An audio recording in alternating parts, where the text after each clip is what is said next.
It's me again, making stuff out of junk. This is my drivetrain that I started yesterday.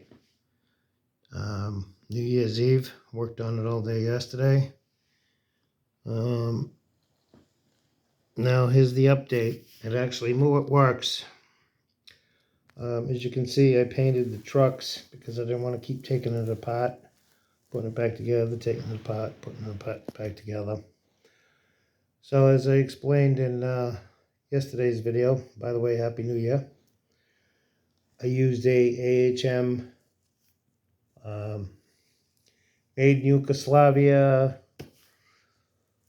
I don't know what, I couldn't tell you what model it was. Union Pacific diesel. You could probably tell by the trucks. So what I did was I chopped the trucks.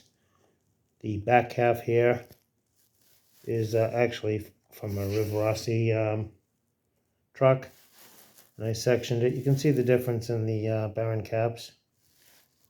A little bit different, no biggie. You really can't tell. I sectioned it right in the middle. You can see where it's bonded together and painted. This truck here was a 3-axle truck for a passenger car. I put metal wheels in it, put pickups on it. I hooked a tow bar up on it. I'm using a rivarossi 2882 tender for now, just so I can pull some cars and test it. Did the same with the front truck. These are rivarossi trucks, bleeding trucks off of steam, which I made these for it. I had to do a little bit of modifications from the last video. I had to put a piece of Lexan facing down, acting as a spring to stop the truck from lifting up off the corner when the train is pulling weight. I don't know why it would do that. Maybe because both wheels that are traction wheels are in the front. It didn't start doing that until I put good traction tires on it. So there's 2 traction tires here, 2 on the other side. There's pickups on the opposite side. The front truck has pickups, the back have pickup, and the middle truck has pickups. So it picks up pretty good current. I have to clean the track because I got crap all over it. I just taped some lead weight in the front and in the back for now. I'm trying it out with 1 motor. I don't think I want to do 2 motors. It's not a train I'm going to run all the time. As you can see, it's rather large. By the time I make the tender and everything, this thing's going to be over 20 inches long. It's longer than a big boy. As far as the locomotive goes,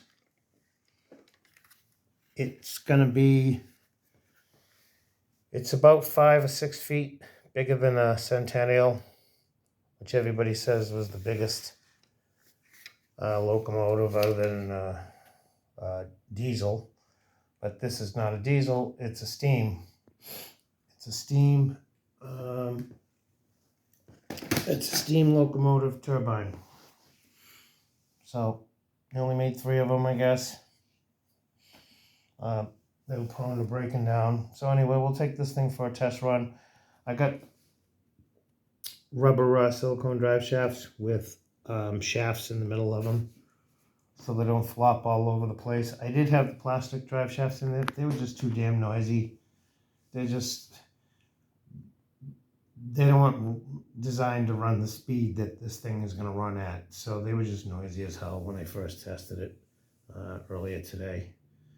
So I made these, just having one big giant, one across in the bottom. They flop around too much, so I put steel in the middle of each one, as you can see. Those are shafts that I pulled worm gears off of. So anyway, we'll take it for a run. The low speed's okay. I'm not really that concerned about it being any really better than what it is. This is just more of a novelty train. someone in one of the comments on one of the trains that I built said, hey, I got an idea. Why don't you build the M1?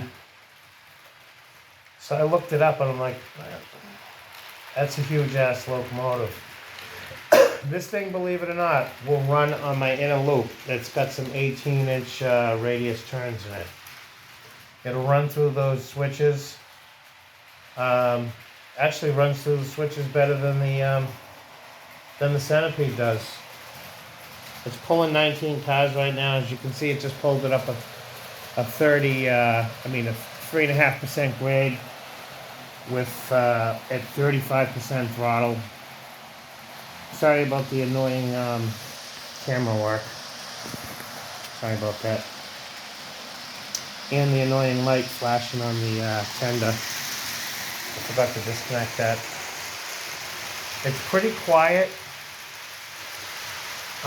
It runs pretty good. It's pretty fast.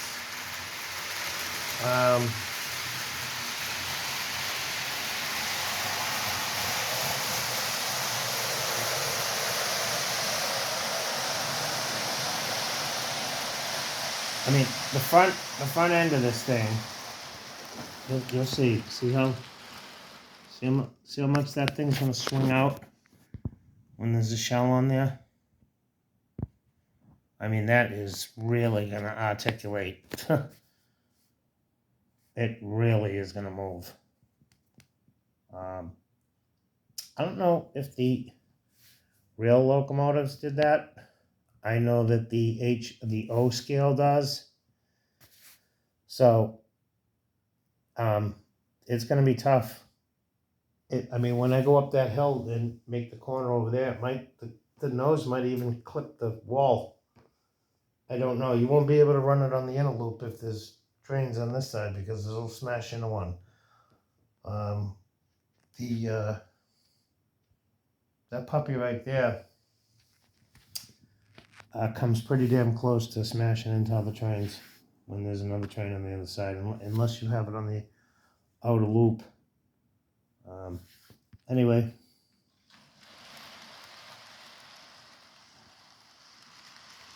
so you'll see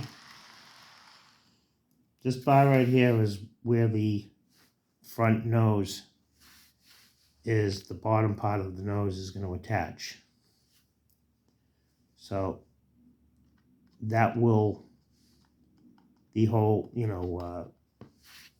the bottom part of the train, we'll just, we'll use this as a mock-up. So what I'm going to do is I'm going to have a nose like this, may even use one of these because they're very similar. Cut it, and that's going to be mounted to this. So, and then of course the shell, when it goes through the corner, this piece here will move out, and then this front truck will swing out even further. Now this train would look great on huge layout when it's running, but on a small layout like this, I have 33 and a half. I have a bunch of 33s, a bunch of 35s, and a lot of 22s and a few 18s. The 18s are like in that loop right there. There's a couple stragglers over there. And I've already tested the train. The train will operate through that, which is amazing that it even does that. I don't know how the hell it does, but it does. And those are all 33s and 35s, so it goes around there. I think there's a couple stragglers in that corner that are 22s, and I think there's a couple 22s over in that corner behind the building. But it runs, this thing runs on the whole layout. I didn't run it on the inside here where the rail mast is. I know it will run on it. I designed it to operate on an 18. I always do.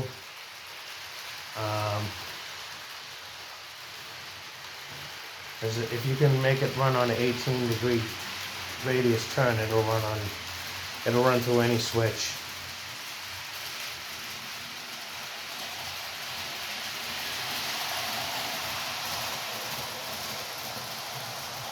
Now, I don't know how many cars this thing will pull without the front truck coming up off the track. Before I modified it, it couldn't even pull 20 without the front truck coming off the track, so I don't know. I'm going to take a guess and say it'll probably pull 30 cars.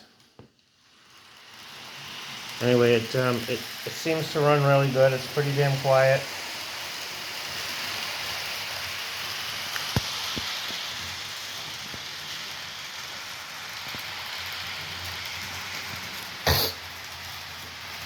So I think I'm going to call this my New Year train.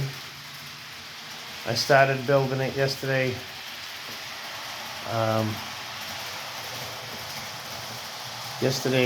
Late morning, and worked on until about 10 minutes before New Year's.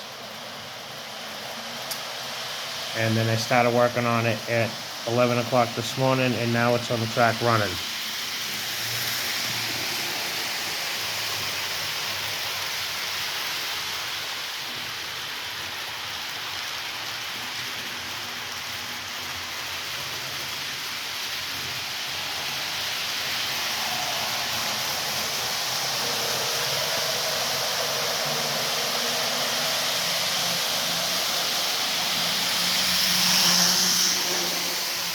That whirring noise that you hear is the rubber drive shaft. The front rubber drive shaft starts to wobble a little bit at high speed.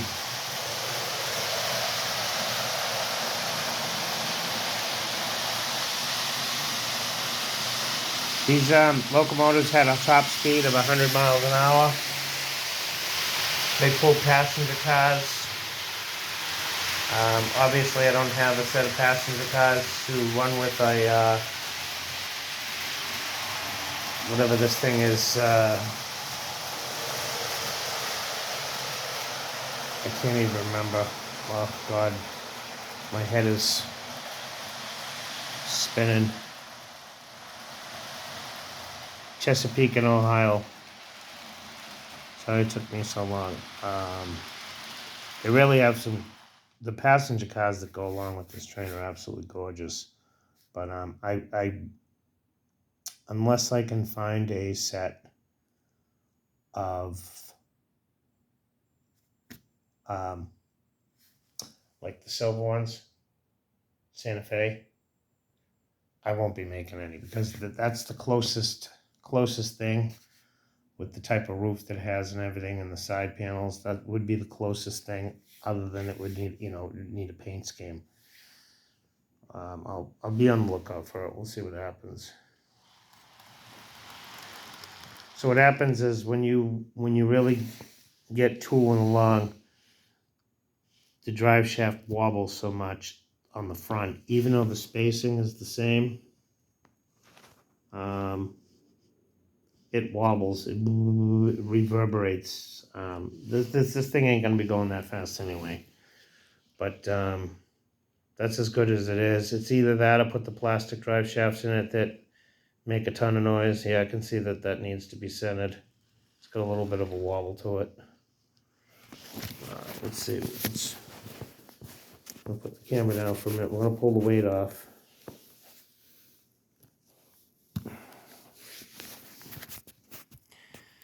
Okay, so this is still in the testing phases. Instead of bonding the motor directly to a rubber block, I put masking tape around it about 4 times, and I glued the rubber block to the masking tape.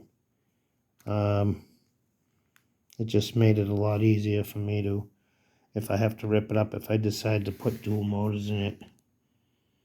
But that's that. Yesterday it didn't have any of these rails on it. I added these for strength, so the chassis can't ball.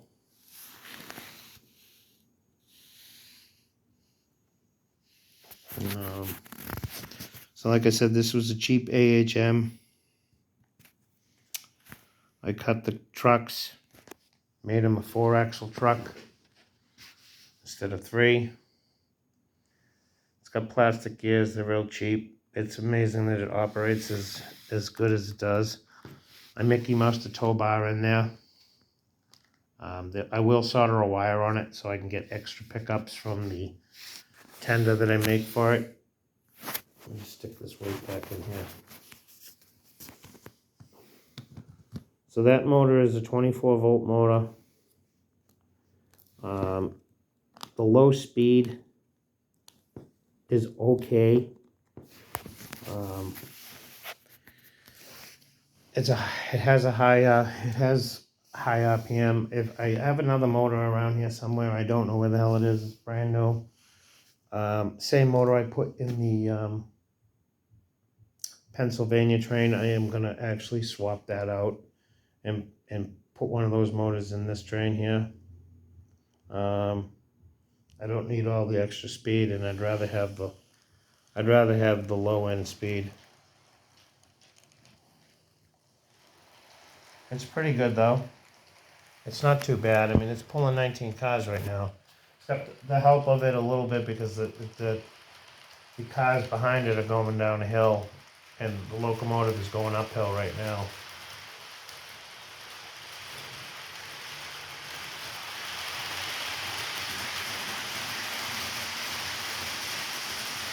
Alright, that's 45% throttle. That's about as fast as you'd ever want this thing to even go. Please leave a comment. Any suggestions? Feel free. Any questions? Feel free to ask them. I always respond to anybody's comment if they ask a question.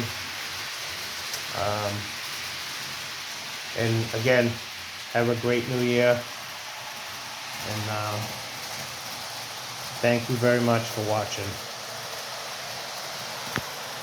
Thank you.